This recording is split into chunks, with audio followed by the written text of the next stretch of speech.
복된 찬송입니다. 많이 더 자주 이 찬송 부르셔서 큰 능력 삼으시길 바랍니다. 하나님 말씀 보겠습니다. 히브리서 8장입니다. 8장. 자, 8장은 예수님은 참된 대제사장으로서 주님의 사역이 옛 언약, 모세율법이죠. 옛 언약보다 뛰어난 새 언약에 근거하다고 하는 것을 설명합니다. 그러니까 7장까지의 내용과 8장까지의 내용이 이제 새로운 국면으로 바뀌어지는데요. 앞장까지는 예수님의 성품적, 인격적 측면에서 우월하시고 뛰어나시다는 것을 변증했다면 이 8장부터는 뭐냐면 예수님의 사역적인 면에서 뛰어나시다는 것을 이제 변증하는 거거든요. 그러니까 좀 새로운 국면으로 접어들었다고 볼 수가 있겠죠. 이제 본서에서 그 점이 바로 전환되는 거지요. 자, 더 나은 새 언약의 대제사장이심을 밝히고요.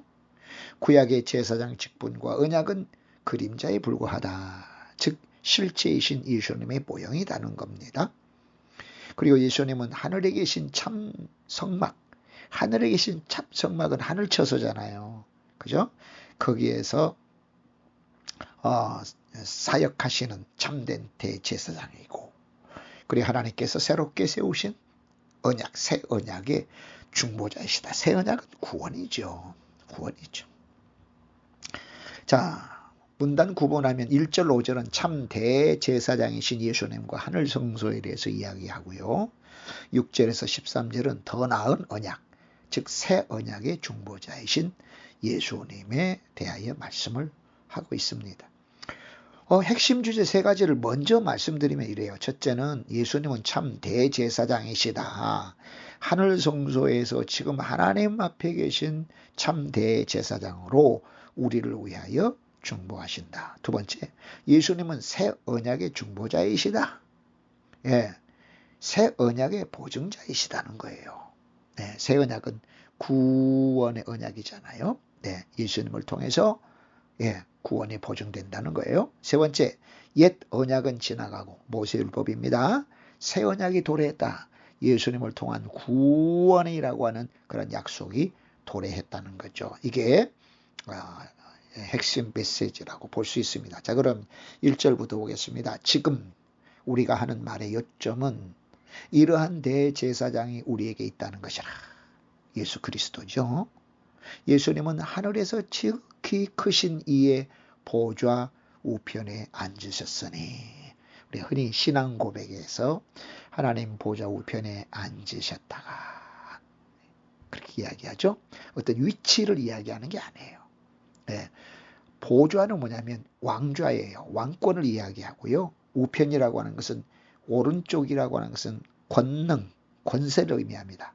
그러니까 큰 절대 권세, 절대 권력을 가지시고 왕으로 통치하고 계신다는 표현이 지극히 큰 이의 보좌 우편에 앉으셨다라고 표현이 되어지는 겁니다. 자, 2절 성소와 참 장막에서 섬기내시라. 성소와 참 장막은 하늘 처소, 하늘을 이야기하는 겁니다. 이 장막은 주께서 세우신 것이요 사람이 세운 것이 아니니라. 그냥 텐트라고 생각하시는 아닙니다. 하늘 성전이에요. 하늘 처소예요. 이건 주님이 세우신 것이요 사람이 세운 게 아니라는 겁니다.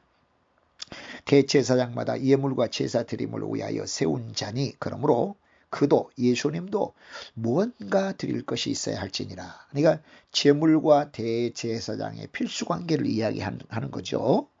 제사장의 사명과 예수님의 제사, 무슨 관계가 있느냐? 자, 대제사장이라면 예물과 제사 드림을 위하여 세운 자이므로, 아니 예수님도 대제사장으로 무엇인가 드릴 것이 있어야 하셨다는 거죠. 그럼 예수님은 뭘 드리셨나요? 자기 자신, 당신 자신을 제물로 드리셨어요. 그래서 예수님이 드리시는 제사는 단회적입니다. 일회적이고 완전합니다. 부족함이 없습니다. 사람 제사장은 계속 해마다 제사를 드려야 돼요. 그러나 예수님은 한 번이고 완전한 제사를 드렸어요. 왜냐하면 예수님이 제물로 드리셨다고 하는 것은 예수님 자신의 죄가 아니라 우리 죄 때문에 드린 거기 때문에 예수님은 일반 제사장이 자신의 죄와 가족의 죄를 위해서 제사하는 거하고는 다르잖아요. 그죠? 네. 그래서 우리도요, 반복되는 죄책감보다는 하나님의 은혜에 의지해야 된다. 4절 예수께서 만일 땅에 계셨더라면 제사장이 되지 아니하셨을 것이니 이는 율법을 따라 예물을 드리는 제사장이 있음이라. 그러니까 땅의 제사장과 하늘의 제사장에 대해서 이야기하네요. 예수님이 땅의 제사를 드리지 않으신 이유가 뭐냐? 그것은 이건 반어적 표현이라는 거예요. 예수님께서 이 세상, 즉 이 땅에 계셨다라면 제사장이 되지 못했을 것이다. 왜? 이미 세상에는 율법을 따라 하나님께 예물을 드릴 제사장이 있었기 때문에 그래요. 그러니까 모세율법으로부터 시작해서 예수님까지는 거의 1500년이죠? 이죠? 1500년. 네. 그렇지 않습니까? 예. 모세로부터 예수님까지 1500년. 1500년의 기간 동안에 얼마나 많은 제사장이 이 땅에 있었어요. 육적 출신의 제사장. 예. 그러니까 예수님이 태어나기 전에 이미 제사장들이 있었기 때문에 예수님은 이 땅에서 제사 드릴 수 있는 제사장이 아니라 오히려 부활하시고 승천하셔서 하늘 제사장이 되신 겁니다. 그러니까 반어적인 그런 반어법이에요. 반어법. 네. 자, 그래서 구약의 제사장은 예표일 뿐이에요. 예수님이 실체이시죠.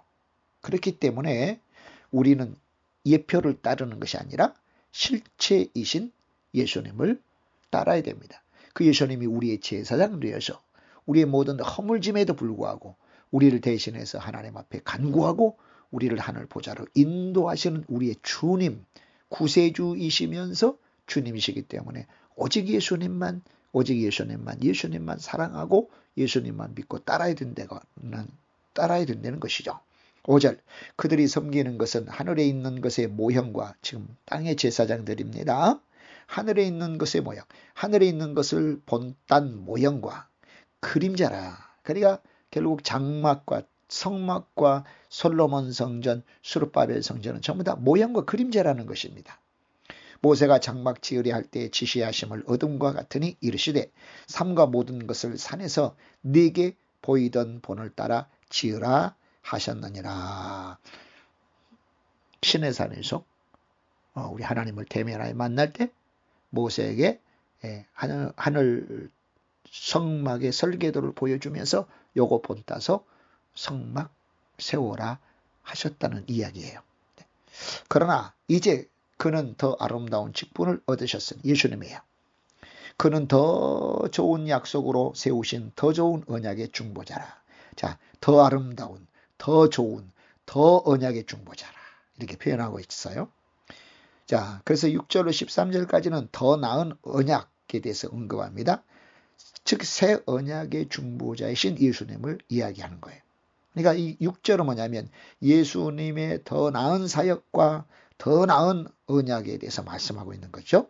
내용인즉 예수님이 맡으신 직분은 다른 제사장들이 맡은 것보다 훨씬 더 크다. 또 언약도 옛 언약보다 더 좋은 것이다. 이 새 언약은 더 좋은 약속에 근거한다. 그 더 좋은 약속은 구원입니다. 구원. 그래서 예수님은 더 나은 약속 위에 세워진 더 나은 언약의 중보자이시기 때문에 우리가 우리의 삶을 복음에 뿌리내려 예수님의 약속을 붙잡아야 된다는 겁니다. 자, 7절 저 첫 언약이 무흠하였더라면 둘째 것을 요구할 일이 없었으려뇨. 첫 언약 모세를 통해서 주신 언약이잖아요. 이게 흠이 없었다면 새 언약이 필요합니까? 네, 첫 언약은 구약이라고 볼 수 있거든요. 구약이 흠이 없다면 신약이 필요합니까? 필요 없죠. 그럼 이 약속 자체, 언약 자체가 문제 있나요? 그렇지 않죠. 그것을 지키는 자들이 문제가 있죠. 네. 자, 첫 언약의 불완전한 이유입니다. 그건 첫 언약이 결함이 있었기 때문에 새 언약이 주어진 겁니다. 그러니까 자, 이것은 구원적 측면입니다. 구원의 측면에서 율법은, 첫 언약은 가이드 역할을 할 뿐이지 구원할 수는 없는 거예요. 구원은 오직 예수님의 은혜로 말미암는 겁니다. 그렇기 때문에 우리는 나의 노력보다 예수님의 은혜를 신뢰해야 된다는 거죠. 8절 그들의 잘못을 지적하여 말씀하시되 주께서 이르시되 볼지어다 날이 이르리니 내가 이스라엘 집과 유다 집과 더불어 새 언약을 맺으리라. 이것은 예레미야 31장 31절에서 34절에서 말씀하신 것을 인용했습니다. 자, 새 언약의 필요성과 이스라엘 백성들의 불순종을 이야기하는 겁니다. 새 언약에 대한 약속 어떻게 했죠? 하나님께서 백성들을 나무로 하시며 말씀하시기를 예레미야 31장 31절로 34절에서 봐라. 날이 이르리니 내가 이스라엘 집과 유다 집과 더불어 새 언약을 맺을 것이라고 하셨다는 거죠. 하나님은 이스라엘의 불순종 때문에 새 언약을 약속하셨습니다. 새 언약은 하나님이 은혜로 주어지는 것으로요. 예수님을 통해 구원하시겠다는 약속입니다. 이게 새 언약의 핵심이에요. 그렇기 때문에 우리는 하나님과의 관계를 은혜 위에 세워가야 됩니다. 9절 또 주께서 이르시기를 이 언약은 내가 그들의 열조의 손을 잡고 애굽 땅에서 인도하여 내던 날에 모세율법이죠. 그들과 맺은 언약과 같지 않도다. 새 언약이 옛 언약과 같지 않다는 겁니다. 그들은 내 언약 안에 머물러 있지 아니하므로 내가 그들을 돌보지 아니했다. 징계했다. 진노했다. 광야에 버렸다. 그 말입니다. 자, 첫 언약을 파기했어요. 언약과의 단절을 이야기하는 거예요. 주께서 말씀하시기를 이 새 언약은 내가 그들의 조상의 손을 잡고 애굽에서 인도하여 내는 날에 그들과 맺은 언약, 옛 언약이라고 하기도 하고 모세율법이라고 하기도 합니다. 그것과 같지 않아. 그들은 내 언약 안에 머물러 있지 않으므로 내가 그들을 돌보지 않았다. 이 돌보지 않았다고 하는 것은 무시하다, 등을 돌리다의 강한 내용이에요. 그러니까 뭐냐면 이스라엘은 하나님의 언약을 지키지 않았고 하나님도 그들을 외면하셨다는 것입니다. 여러분 언약은 뭡니까? 서로 약속이잖아요. 이것은 신실한 관계를 요구해요. 하나님과 우리 사이에 언약이 맺어졌다면 하나님과 우리 사이에 신실한 관계, 이 신실한 관계가 반드시 필요한 거죠. 그래서 여러분 언약을 과거 구약시대에는 언약을 파기하면 짐승처럼 둘로 갈라져 죽임을 당합니다. 이게 이제 하나님께서 아브라함과 언약 세울 때 짐승을 반으로 갈라놓고 횃불 사이로 횃불과 함께 왔다 갔다 하면서 언약을 체결했지 않습니까? 그러니까 짐승을 과거 고대 시대에 짐승을 반으로 갈라놓는다고 하는 것은 이 언약을 어길 시에는 짐승처럼 죽임당한다고 하는 그 뜻이었거든요. 자, 그러니까 우리는 형식보다 진실된 순종을 추구해야 됩니다. 10절 또 주께서 이르시되 그날 후에 나중에 내가 이스라엘 집과 맺은 언약은 이것이니 내 법을 그들의 생각에 두고 그들의 마음이 이것을 기록하리라. 나는 그들에게 하나님이 되고 그들은 내게 백성이 되리라. 이 새 언약에 대한 그런 내용인 겁니다. 새 언약의 본질이라는 거죠. 새 언약의 본질은 쉽게 말해서 언약이 가슴에 새겨지는 거예요. 언약이 눈에만, 귀에만, 입술에만 있는 게 아니고 가슴에 새겨졌다. 여러분 가슴에 새겨졌다고 하는 것은 뭡니까? 삶의 변화. 실제로 삶을 언약하에서 살아낸다는 그런 뜻이에요. 우리가 행동하면 변하잖아요. 우리 삶이 바뀌고 변한다는 것입니다. 자, 그러니까 전 삶이 하나님을 사랑하고 섬기니 하나님이 되시고 그의 백성이 되는 거죠. 예수님은 우리의 마음을 새롭게 하시는 분이에요. 그렇기 때문에 성령의 인도하심에 민감하게 반응해야 됩니다. 또 각각 자기 나라 사람과 각각 자기 형제를 가르쳐 이르기를 주님을 알아라 하지 아니할 것은 그들이 작은 자로부터 큰 자까지 다 나를 알미라. 이 새 언약의 특성이에요. 이거 뭐냐면 하나님을 아는 공동체를 지금 이야기하고 있거든요. 사람들이 이웃과 친척들에게 주님을 알도록 가르칠 필요가 더 이상 없을 거야.